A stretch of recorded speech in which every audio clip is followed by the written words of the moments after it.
ہم جو آپ صلی اللہ علیہ وسلم پر درود بھیجتے ہیں اس کی فضیلت کیا ہے، ہم کیوں پڑھتے ہیں، اس کی ضرورت کیا ہے؟ تو اس کی جو حدیث ہے وہ ہمیں ایک صحیح مسلم کی ایک حدیث میں ملتی ہے، اور اس کے راوی ہیں حضرت ابو ہریرہ رضی اللہ عنہ،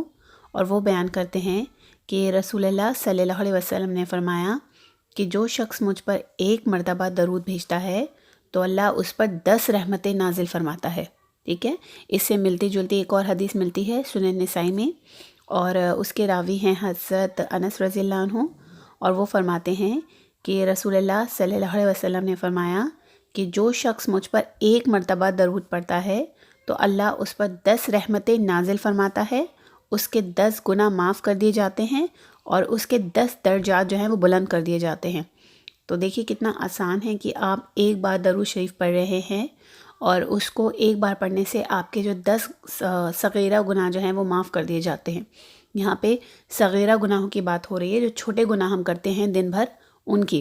کبیرہ گناہوں کے لیے آپ کو اللہ تعالیٰ سے توبہ ہی کرنی ہوگی، ٹھیک ہے، لیکن یہ کتنا آسان ہے کہ آپ جو ہے چلتے پھرتے اگر درود پڑھ رہے ہیں تو آپ یہ سوچیں کہ آپ کے ماشاءاللہ کتنے گناہ جو ہیں وہ معاف ہوتے جا رہے ہیں۔ دن بھر ہم گناہ کرتے ہیں، ہمیں پتہ ہی نہیں کہ ہم کتنے گناہ کرتے ہیں، ٹھیک ہے۔ تو اس کے لیے یہ ہے کہ آپ درود پڑھیں، اور اسپیشلی جمعے میں جو ہے وہ آتا ہے کہ آپ صلی اللہ علیہ وسلم نے فرمایا کہ جمعے کے دن کثرت سے مجھ پر جو ہے وہ درود بھیجا کرو، تو زیادہ سے زیادہ درود ہم کو فرائیڈے والے دن جو ہے وہ پڑھنی چاہیے۔ اس کے علاوہ سنن نسائی میں ایک اور حدیث آتی ہے، اور اس کے راوی ہیں حضرت ابو طلحہ رضی اللہ عنہ، اور وہ فرماتے ہیں کہ ایک بار آپ صلی اللہ علیہ وسلم بہت ہی خوشی خوشی تشریف لائے، اور انہوں نے فرمایا کہ جبریل علیہ السلام میرے پاس آئے تھے، اور انہوں نے فرمایا کہ آپ کا رب فرماتا ہے کہ محمد صلی اللہ علیہ وسلم، کیا یہ بات آپ کے لیے باعث خوشی نہیں ہے کہ جب آپ کی امت میں سے کوئی شخص آپ پر ایک مرتبہ درود بھیجے تو میں اس پر 10 رحمتیں بھیجوں، اور آپ کی امت میں سے جو شخص ایک مرتبہ آپ پر سلام بھیجے تو میں اس پر 10 بار سلامتی بھیجوں۔ تو جب ہم درود شریف پڑھیں تو ہمیں یہ پتہ ہونا چاہیے کہ ہم یہ کیوں پڑھ رہے ہیں، اس کو پڑھنے کا فائدہ کیا ہے، اس کی فضیلت کیا ہے، تاکہ ہمارا دل اور زیادہ اس کو دھیان سے لگا کر ہم اسے پڑھ سکیں۔ اس کے علاوہ جب ہم دعا مانگتے ہیں تو دعا مانگنے میں ہم ذرا جلدی کرتے ہیں۔ ہم کو چاہیے کہ ہم پہلے اللہ تعالیٰ کی حمد اور ثنا بیان کریں، پھر آپ صلی اللہ علیہ وسلم پر درود بھیجیں، اور پھر اپنی دعا ہم مانگیں، ٹھیک ہے۔ تو دعا مانگنے کا ایک طریقہ ہے، اور یہ طریقہ ہم کو آپ صلی اللہ علیہ وسلم نے ہی سکھایا ہے۔ جامع ترمذی کی ایک حدیث ہے، اور اس میں راوی بیان کرتے ہیں کہ آپ صلی اللہ علیہ وسلم ایک بار بیٹھے ہوئے تھے تو ایک شخص آئے اور انہوں نے نماز پڑھی، اور پھر دعا کی کہ اللہ مجھے معاف کر دیں، مجھے بخش دیں، اور مجھ پر رحم فرمائیں۔ تو آپ صلی اللہ علیہ وسلم نے فرمایا کہ نمازی شخص، تم نے جلد بازی کی، جب تم نماز پڑھ کر بیٹھو تو اللہ کی حمد اور ثنا بیان کرو، اور اس کے بعد مجھ پر درود بھیجو، اور پھر اللہ تعالیٰ سے دعا کرو۔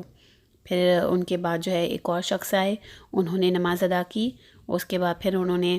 اللہ تعالیٰ کی حمد بیان کی، اس کے بعد آپ صلی اللہ علیہ وسلم پر درود بھیجا، اور پھر اللہ سے جو ہے وہ دعا مانگی۔ تو پھر آپ صلی اللہ علیہ وسلم نے فرمایا کہ نمازی شخص دعا کرو، تمہاری دعا قبول کی جائے گی۔ تو دعا مانگنے کا جو طریقہ ہے وہ یہ ہے، ٹھیک ہے۔ تو اس میں پہلے اللہ تعالیٰ کی تعریف بیان کیجئے، پھر آپ درود پڑھیے، اور پھر اپنی دعا کریے۔ اسی سے ملتی ہوئی ایک اور حدیث ہے جامع ترمذی میں، اور اس کے راوی ہیں حضرت عبداللہ ابن مسعود رضی اللہ عنہ، اور وہ بیان کرتے ہیں کہ میں ایک بار نماز پڑھ رہا تھا، اور آپ صلی اللہ علیہ وسلم اور حضرت ابو بکر رضی اللہ عنہ، حضرت عمر رضی اللہ عنہ وہیں پر بیٹھے ہوئے تھے، اور جب میں نماز پڑھ کر بیٹھا تو میں نے سب سے پہلے اللہ تعالیٰ کی ثنا بیان کی، پھر آپ صلی اللہ علیہ وسلم پر درود بھیجا، اور پھر اپنے لیے جو ہے وہ دعا کی۔ تو آپ صلی اللہ علیہ وسلم نے 2 بار فرمایا کہ مانگو دیا جائے گا، مانگو دیا جائے گا۔ تو یہ درود شریف پڑھنے کی فضیلت ہے اس میں بھی۔ اس کے علاوہ جامع ترمذی کی 2 حدیثیں ہیں۔ پہلی جو حدیث ہے اس میں آپ صلی اللہ علیہ وسلم نے فرمایا کہ کنجوس ہے وہ شخص جس کے سامنے میرا ذکر آئے اور وہ مجھ پر درود نہ بھیجے۔ اور دوسری جو حدیث آتی ہے جامع ترمذی کی، اس میں آتا ہے کہ آپ صلی اللہ علیہ وسلم نے فرمایا کہ اس شخص کی ناک خاک آلود ہو جس کے سامنے میرا ذکر آئے اور وہ مجھ پر درود نہ بھیجے۔